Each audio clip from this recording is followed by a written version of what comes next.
And our special guest tonight, Michael Tellinger, as we talk about just how we evolved and some structures on this planet. You know, we're talking about the work of Zecharia Sitchin and his theories of the 12th planet. Of course, we'll talk a little bit with Michael about that, too. But a lot of people have devoted many careers to investigating this phenomenon as well.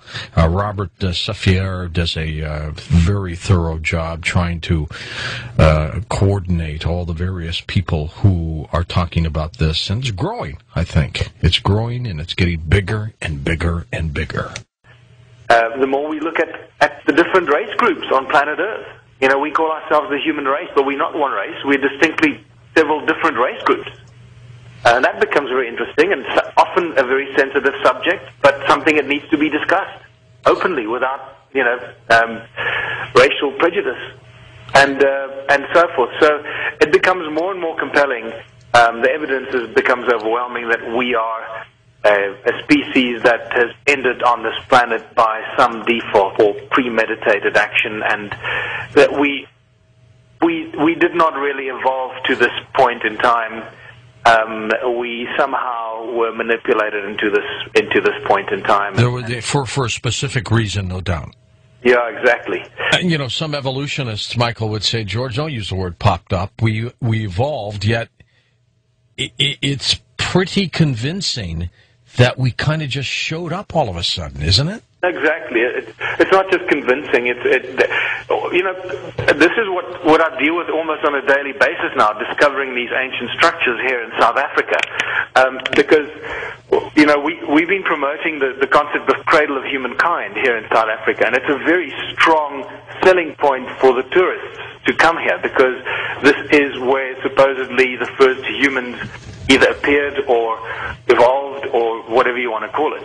And there's overwhelming evidence for that, for the first humans to have appeared here in Southern Africa, Zimbabwe, Mozambique, and this part of the world. And yet there's very little evidence of these first humans. So we did pop up. And the other important thing is that people get confused all the time is this cradle of humankind that is being sold to the world doesn't have any human skeletons in it. We have hominids in there, Australopithecus africanus and the Mrs. Bless and Littlefoot, and wonderful examples of over 500 fossils that have been excavated from the Sterkfontein caves, just sort of northwest of Johannesburg.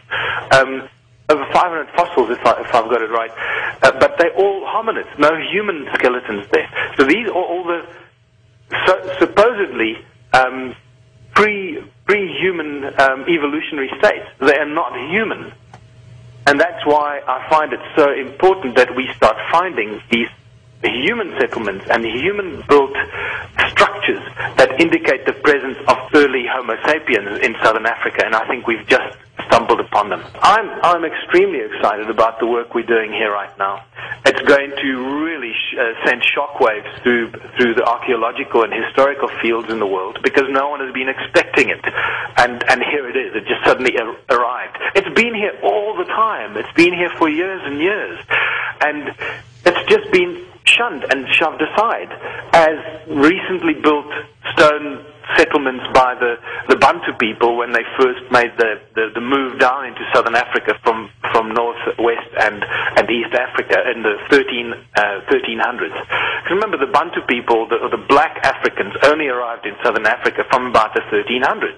Prior to that, there were no Bantu or black Africans in southern Africa. There were other Homo sapiens here, like the Khoisan people and what we call the Strandlopers, and there were the Boskopoid people here, which I'll talk about a bit later, that are recently unearthed in a place called Boskop, that are between 10 and 30,000 years old and possibly older.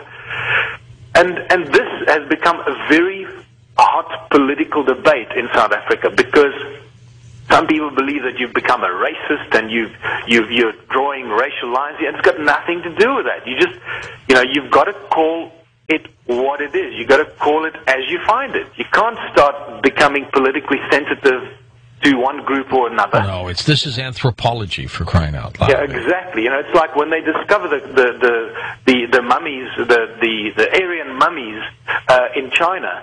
Well, what are they going to say? Well, we discovered mummies in China. We can't tell you what race they were. Come on.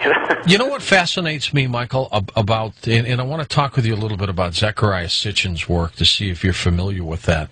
And then next hour we'll devote the time to this incredible structure here that we're talking about. But what fascinates me on this planet is the diverse, many different races we have here. Is it because of environment and locale, or are these all, I've always thought about this, are these all various sex races from other extraterrestrials that have been here, and they've manipulated in their own image? So the Asian person, the Caucasian, the African, they are in the image of the extraterrestrial that came to this planet a long time ago. Have you ever thought of that? Yeah, absolutely. And once again, you obviously give this stuff a great deal of thought, and I think you put your finger right on the button one more time. What again? I look at this scientifically, genetically, and ecologically. If we only appeared as a species 250,000 years ago, not enough time has passed for these different race groups to have evolved. And I don't care what kind of scientific evidence anybody throws at you, it's just not going to happen, because the strength of the genetic pool that keeps the Asian person Asian is so strong that it defies any kind of argument or scientific or a genetic evolution into that. It just doesn't make any sense. And the same goes with African people. The strength of the gene pool of Africans defies the movement away from that into somebody like me who's got a little pale skin and gets burnt when I run into the sun. Yeah. It doesn't make any sense, and there's not enough time that has passed on Earth for us to have evolved so dramatically into these 3 or 4 distinctly different race groups. And that's why when I said earlier we call ourselves the human race, well, we're not really the human race, because we are not one race group. We are 3 or 4, possibly more, distinctly different race groups. But the obvious ones are the Caucasians, the Asians, the Chinese. I suppose when I say Asian, I mean the Chinese type look, and then the black African, and that is fascinating stuff, because it becomes a melting pot of debate. What is interesting is earlier this year, I think it was in February, Craig Venter, the so-called father of the Human Genome Project, gave a speech which blew everyone's mind, and it certainly blew my mind, because he mentioned some startling facts. Until very recently, we were all sold the story that all humans are 99.9% genetically the same, right, identical. Well, that is no longer the case. Okay, with the Human Genome Project studies, they found out that between people and especially different race groups, there is up to a 2 or a 3% difference in their genetic structure. And that's a big difference, isn't it? It's a huge difference. And now suddenly you go, oh, okay. Now I understand. But it becomes even more interesting when you start looking at different race groups.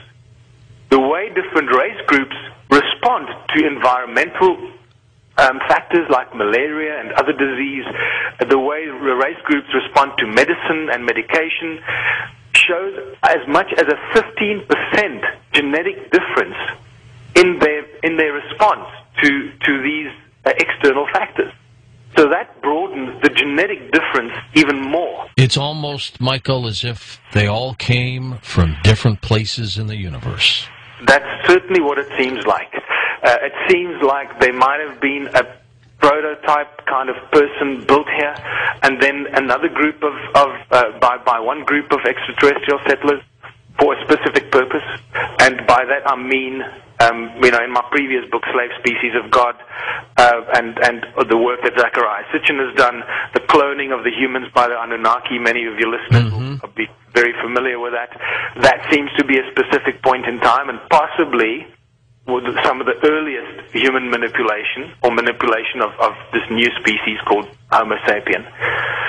And yet there is another theory or belief structure that says that there were advanced humans on planet Earth, the Lemurians and then later the Atlanteans, who were quite advanced and who were settled on this planet, living a completely different kind of lifestyle that was then infiltrated and completely overturned by these extraterrestrials. That's an interesting theory, too. More to come, Michael, when we come right back on Coast to Coast